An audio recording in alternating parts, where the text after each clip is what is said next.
요한복음 6장 60절로 71절까지 교독하겠습니다. 제자 중 여럿이 듣고 말하되 이 말씀은 어렵도다. 누가 들을 수 있느냐 한데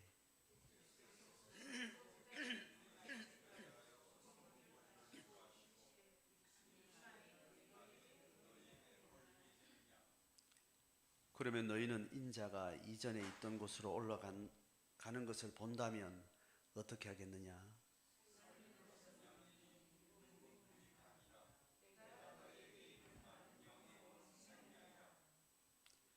그러나 너희 중에 믿지 아니하는 자들이 있느니라 하시니 이는 예수께서 믿지 아니하는 자들이 누구며 자기를 팔 자가 누구인지 처음부터 아심이로라.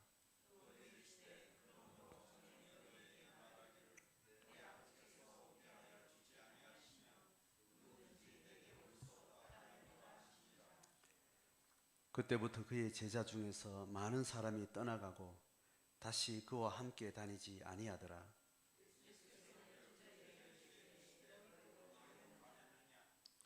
시몬 베드로가 대답하되 주여 영생의 말씀이 주께 있사오니 우리가 누구에게로 가오리이까?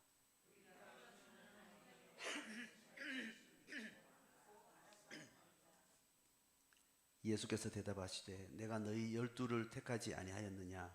그러나 너희 중에 한 사람은 마귀니라 하시니 이 말씀은 가룟 시몬의 아들 유다를 가리키심이라. 그는 12 중의 하나로 예수를 팔자르라. 아멘. 예. 부활절기가 있어서 종려주일, 부활주일 절기 말씀으로 저들이 예배 중에 말씀을 나눴고 오늘 요한복음 6장 마지막 단락, 이 단락은 3주 만에 다시 이어지고 있습니다. 요한복음 6장은 전체가 오병이의 사건으로부터 시작이 돼요. 오병이의 사건의 영적인 의미를 굉장히 심도 있게, 굉장히 길게 무려 71절까지 신약 성경의 각 장이 여러 절로 그 길이를 다르게 가지면 70절까지 이렇게 오는 예가 드뭅니다. 어쨌든 오병이어로 시작된 이 가르침과 또 여러 이야기가 71절까지 이어지니까 이걸 한 장에 담았던 겁니다. 그래서 6장 오늘 71절까지 이 이야기는 마지막 이야기는 영과 육에 대한 이제 이 논쟁이 이제 마무리되는 거죠. 그렇게 되면서 영과 육에 대한 신앙의 중심이 어디에 있느냐에 의해서 신앙의 흐름은 굉장히 달라지게 되는 거죠. 그래서 6장의 이 이야기는 또 7장을 이어가게 되는 기본 백그라운드가 이제 되게 됩니다. 그 다음 주 7장부터 넘어가면 또 이제 이걸 기반으로 7장의 이야기가 이제 이어지겠죠. 오늘 60절 본문을 이렇게 보면 제자 중 여럿이 듣고 말하되 이 말씀은 어렵도다. 누가 들을 수 있느냐? 지금 59절까지 예수님이 뭔가 이야기를 막 심도 있는 이야기를 했어요. 그 이야기를 듣고 나서 제자들 중에 여러 명이 이 말씀 어렵다, 이해가 안 된다 라는 의미인지 아니면 참 받아들이기 힘들다 이런 의미인지 모르지만 어쨌든 이게 예수님의 가르침의 내용대로 이렇게 수용이 안 됐다는 이제 그런 이제 표현인 거죠. 이 말씀이 어렵다도 이 말씀이 뭐인가 하면 예수님이 예수의 피와 살을 먹지 않으면 안 된다 이야기를 한 거예요. 그러니까 진리와 예수님이 가르치는 진리의 내용은 육에 속한 것이 아니고 영적인 일이다는 이야기를 이렇게 한 거죠. 예수를 먹고 마셔야 된다라는 이거를 은유적으로 이야기했죠. 물리적으로 뭘 먹는 것처럼, 식사하는 것처럼 예수의 살과 피를 먹어야 되는 것처럼, 인육을 먹어야 되는 것처럼 이 표현을 했지만, 예수가 가르치는 예수의 영, 예수의 생명, 그것을 내가 계속 공급받아야 된다라는 그 이야기를 이렇게 한 거죠. 그러니까 지금 이 예수님의 가르침을 듣는 청중들과 제자들은 초기에 어떤 동기 때문에 지금 예수님 앞에 지금 앉아서 이야기를 듣는가 하면, 오병이의 기적을 경험하고 나서 거기에 각성된 백성들이 몰려온 거예요. 오병이의 이 엄청난 물리적인 능력을 보고는 이 땅에 어떠한 신도, 어떠한 인간도 이렇게 무에서 유를 창조하는 이 엄청난 능력이 있느냐. 이 메시아야말로 이제 하나님 우리에게 이야기한 이스라엘의 독립, 정치적 독립, 그들의 삶의 문제를 해결할 수 있는 그런 메시아다, 이렇게 이야기하면서 영적인 하나님의 나라를 생각하지 않고 육적인 어떤 종교 국가로서 이스라엘 백성들의 정치적 어떤 문제들을 힘으로, 권력으로, 백마를 타고 전쟁을 통해서 힘과 힘으로 맞서는 하나님의 능력, 이거를 자꾸 이제 상상을 해서 거기에 각성이 돼서 예수 앞에 온 거 아니에요? 그러니까 예수님이 그거 아니다라고 이야기하는 거예요. 예수의 피와 살을 먹어야 되는 거다. 이제 이야기를 하니까 육신의 떡을 구하는 게 아니다라는 거예요. 이제 이런 이야기를 하니까 자기들이 상상하고 있는 하나님의 나라, 메시아가 할 법한 그런 이야기를 듣고 싶었죠. 이런 능력을 가지고 이스라엘의 회복을 정치 군사적으로, 물리적으로 국가를 회복하고 독립을 쟁취하고, 그렇게 하려면 이제 게릴라 전투를 해야 되니까 사람들 모여라, 또 하면 또 어떤 식으로 로마 군대와 싸우자, 거기에 대해서는 식량은 어떻게 준비하고, 조직은 어떻게 짜고, 자금은 어떻게 마련하고, 이제 이런 이야기를 이제 들어야 되고, 그다음 조직은 어떻게 짜니까 어떤 책임 있는 사람, 그다음에 그 밑에 10부장, 50부장, 100부장 그렇게 해서 조직을 짜서 기도를 할 사람 기도하고, 또 뭐 이런 이야기를 지금 하기를 지금 기대하고 있는 건데, 그런 이야기 전혀 하지 않고 예수를 먹어야 된다, 이제 이런 이야기를 하니까 참 힘들다 이야기를 한 거예요. 61절에 수군거리는 줄 예수님이 아시고 이 말이 너에게 걸림이 됐느냐.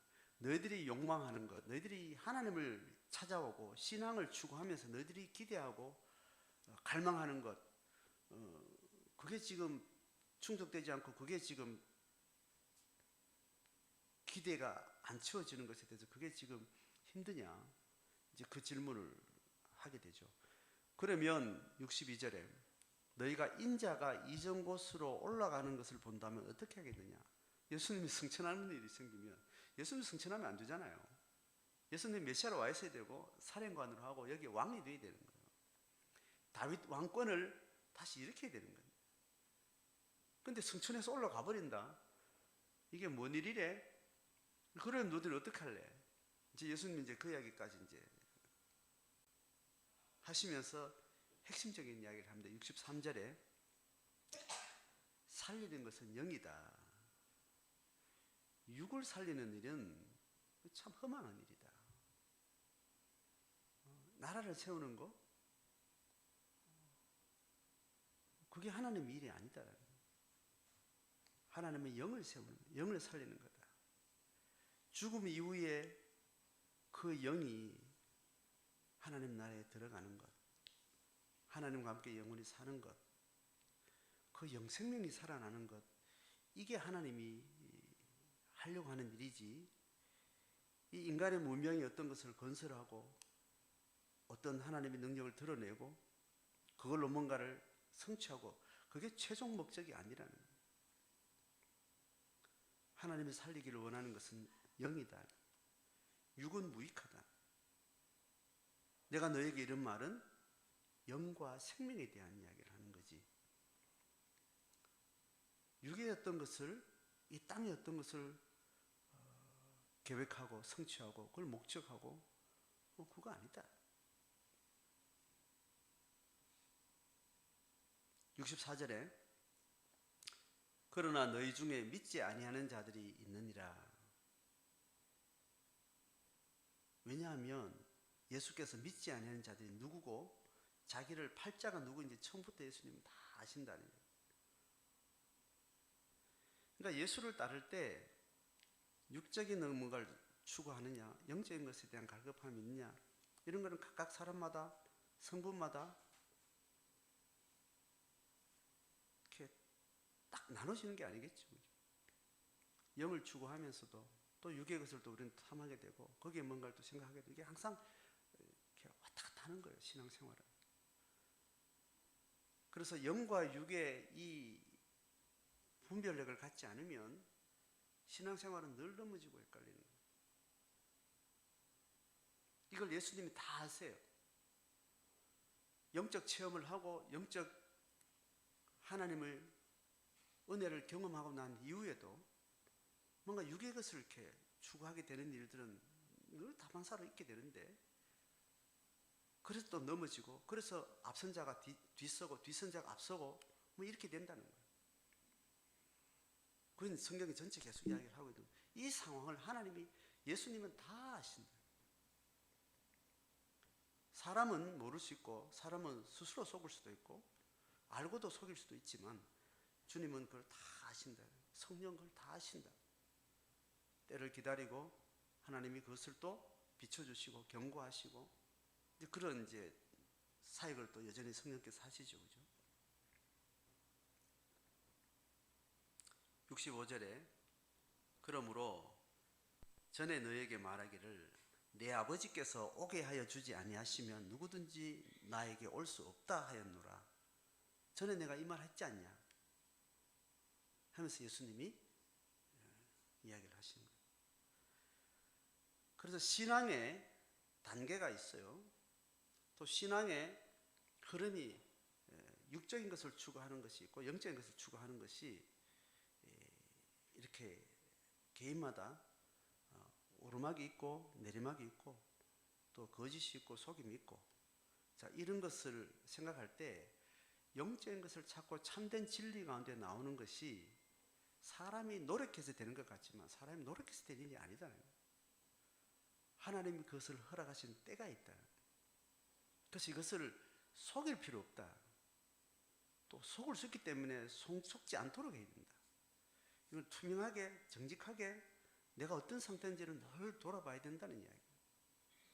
그래서 믿음이 아직 어리고 그다음 믿음이 더 성숙해 나가고 이런 과정 자체가 그 사람이 능력이 좋다거나 그 사람이 애를 썼다거나 이 문제처럼 보이지만 그건 하나님이 우리를 부르시는 그 시와 때와 관련되어 있기 때문에 이것에 대해서 서로 속이거나 애를 쓴다거나 뭐 촉구를 한다거나 이렇게 해서 되는데 그런 것처럼 계기들을 만날 때는 누가 격려도 하고 위로도 하고 책망도 하고 또 내가 주를 향해서 또 원함을 가지고 달려가기도 하고 자기 스스로의 결정을 가지고 어떤 애써 뭘 해보기도 하는 그런 과정들이 표면적으로는 있지만 결론적으로는 하나님이 그 과정을 하나님이 부르시는 하나님의 허락이 있지 않으면 신앙의 진보도 신앙의 어떤 퇴보도 사람에서 되는 게 아니다라는 이야기를 하는 거예요. 이 말은 우리는 뭐 해야 되냐? 우리는 아무것도 안 하면 될세? 우리의 어떤 무기력이나 이걸 이야기하는 것이 아니고 정직해야 된다는 것을 지금 이야기하는 거예요. 그리고 인간이 노력해서 뭘 한다는 게 아니라는 거예요. 그리고 앞서거나 뒤서거니가 그 사람이 더 잘났다거나 그 사람이 능력이 있다거나 이런 문제가 아니라는 거예요. 각각 자기에게 주어진 신앙의 분량에 정직하게 하나님 앞에 자기 영적인 씨름을 해나가는 과정이지 비교하고 우열을 가리고 그게 상하여 위계가 생기고 이런 일이 아니라는 거예요. 각자에게 그의 생에 하나님 허락한 부름에 따라서 소명 또 분복을 따라서 하나님 그를 부르기도 하고 또 기다리기도 하고 그렇게 하나님이 하시는 거라는 걸 생각할 때 하나님 앞에 하나님의 절대주권 앞에 겸손하게 내가 찾아가야 될 진리의 걸음들을 걸어가는 거예요. 그래서 옆에서 막 독려를 하고 막 몰아붙이고 막 어떤 식으로 막 드라이브를 하고 그렇게 해서 될 일도 아니다는 거예요. 이런 표현을 하면 그럼 우리 아무것도 안 해도 될지 자꾸 소극적인 이야기로 자꾸 이렇게 놀러가는 그 이야기가 아니에요. 성경의 다른 면에서 네가 그렇게 게으르면 안 된다. 차든지 덥든지 해라. 애를 써라. 게으르면 안 된다. 강력하게 독려하는 언어가 있어요. 성경에 다른 언어. 그러면 그게 전부터 우리가 애쓰면 될 것처럼 가만히 있는 사람 막 부러치고 맺혀가지고 막 가게 막 떠밀면 될 것처럼 설명이 되는 그 부분도 있어요. 그러나 그것이 전부가 아니라는 거예요. 그 과정 중에도 하나님이 하신다는 것에 대해서 전적으로 실로 이 두 가지가 인간의 논리로는 충돌이 일어납니다.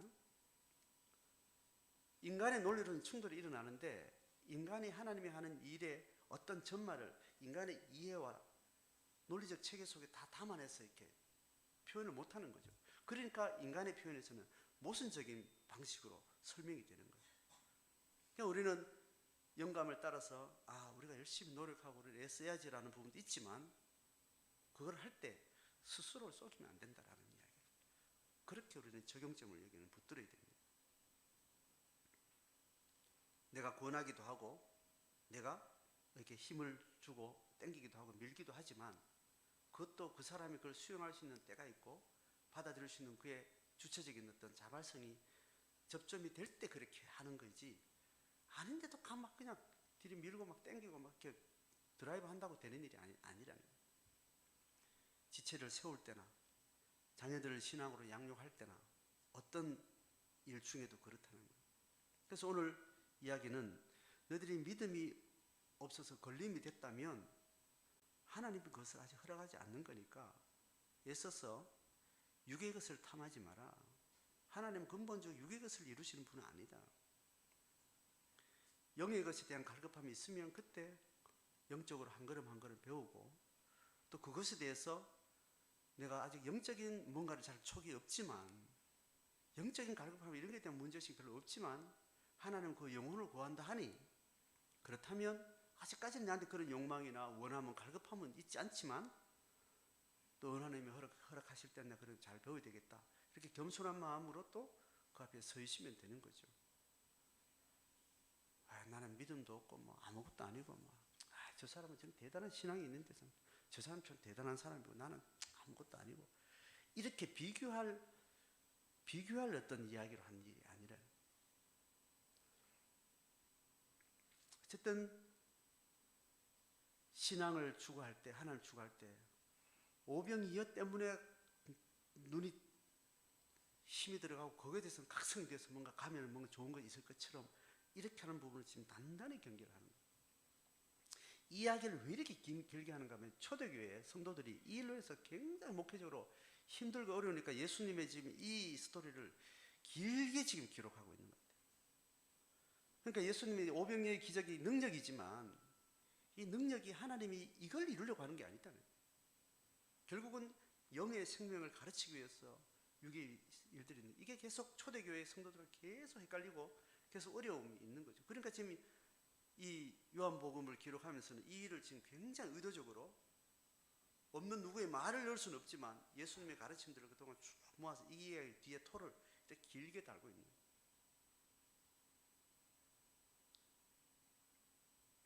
예수님이 다 이걸 알고 계시니 주님 앞에 정직하게 믿음 없으면 믿음 없는 대로 내가 신앙의 길을 추구하다가 뭔가 육의 것을 자꾸 이렇게 요구하는 이 마음이 있으면 또 이것을 잘 분별해서 영이 살아야 됩니다.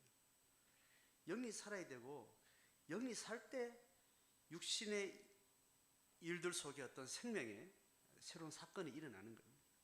그래서 성경은 이 영육에 대한 이 구분 자체를 딱 선명하게 하게 되니까 그러면 신앙생활은 육의 일은 아무것도 하면 안 될세 하고 또 이렇게 이제 신학적으로 또 다른 데 편중이 생기는 거예요. 예수님은 육신의 일에 대해서 굉장히 중요하게 가르쳤어요. 제자도의 걸음은 철저하게 육적인 삶 안에서 너의 영적인 정체성을 드러내라고 이야기를 하는 거예요. 그러니까 영과 육을 구별은 하되 우리는 육이 목적이 아니라는 거예요. 그러니까 영의 생명이 예수 안에서 하나님 안에서 우리한테 참된 생명과 진리의 영적 회복이 일어나면 그걸 가지고 육적인 삶 속에서 그걸 표현하고 드러내고 증언하라고 이야기를 하는 거예요. 그러니까 이 우선순위가 성경 전체적으로 계속 이야기를 하고 있는데, 지금 오늘 이야기는 육은 무익하니까 그건 뭐 부가치하다, 이렇게 또 요 부분만 보면 그렇게 볼 수 있는 겁니다. 통합적으로 이해를 해야 되는 거죠. 육의 생명으로는 어떤 것도 지을 수 없고, 영 생명으로 우리의 모든 인간의 존재론적인 결핍은 근본적으로 하나님 앞에서 해결되는데, 그 영의 생명을 맛보고 그 힘에 그 생명 가운데 거하게 되면 우리는 육 생명을 그 영 생명으로 돌봐야 된다는 거예요. 피조세계에 고통하는 사람, 어려운 문제들, 그 속에서 영의 고백과 생명이 있는 사람은 육의 영역 안에서 뭔가 새로운 생명을 드러낼 수 있고 그 현상이 나타날 수밖에 없다라는 그 통합성은 또 성경에 길게 얘기를 하고 있습니다. 자, 그래서 66절에 이제 교회가 어떻게 존재해야 되는가, 이제 그 설명을 이제 예수님이 떠나간 제자들이 이제 있다고 설명하죠, 그죠? 그때부터 그의 제자 중에 많은 사람이 떠나갔다는 거예요. 사실 예수님이 딱 정한 12명 제자만 있었던 게 아니고 70명 제자, 120명 제자, 이렇게 제자들의 어떤 큰 회중이 있었어요. 그 회중에 여러 층이 있었다는 걸 성경 전체적으로 좀 보여주면, 어떨 때는 70명을 보낼 때 있고, 어떨 때 12명 모아놓고 할 때도 있고, 핵심 그룹들이 있었다는 이야기를 합니다. 그러니까 이제 그 핵심 그룹이 딱 3년의 사역 가운데 딱 추려지기 전까지는 제자들의 무리들이 예수님을 따르고 배우고 하는 것 과정이 많이 있었다는 거죠. 그 중에는 영적인 진리에 대해서 명확한 이해와 깨달음을 가지고 제자로 섰던 사람들이 있는가 하면, 결국은 육적인 어떤 동기를 가지고 제자 되겠노라고 세례 요한에게 엄청나게 많은 제자들이 몰려왔죠, 그죠? 또 그들이 또 예수께 제자로 또 오기도 하고, 어떤 그런 과정이 있었던 것처럼 그 제자들의 여러 층위가 있었다는 것을 이해합니다. 그래서 떠나가고 다시 그와 함께 다니지 아니하더라. 육적인 하나님의 나라, 제2경륜 시대에 구약의 이스라엘을 이 땅에서 건설하려고 했던 이런 종교적인 동기를 가졌던 그런 사람들은 다 떠나갔겠죠. 그리고 이제 예수님이 12제자들에게 이렇게, 너희도 가렸느냐? 시몬 베드로가 아주 유명한 이야기를 합니다. 주여, 영생의 말씀이 주께 있사오니 우리가 누구에게로 가오리까? 우리가 주는 하나님의 거룩하신 자이신 줄 알고 믿고 알고 있습니다. 이 고백을 하게 됩니다.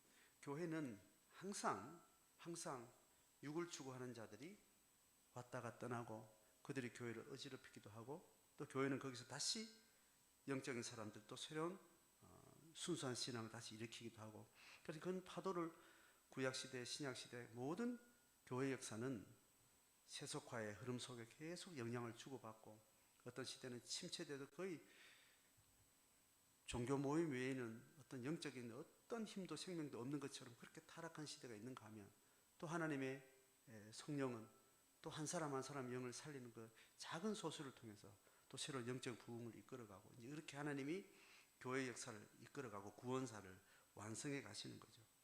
그 모든 역사 속에 예수께 왔다가 떠나가고, 교회를 왔다가 떠나가고, 신앙을 통해서 뭔가 육신의 어떤 욕망을 성취하려고 하는 또 그런 야심 있는 사람들은 종교를 이용하기도 하고, 또 종교에 동원되어서 또 그렇게 뭔가 이 세상의 것을 탐하다가 뭐 그렇게 또 떠나가기도 하고, 뭐 그런 오만 가라지 밭에 알곡들이 그렇게 살아가는 겁니다.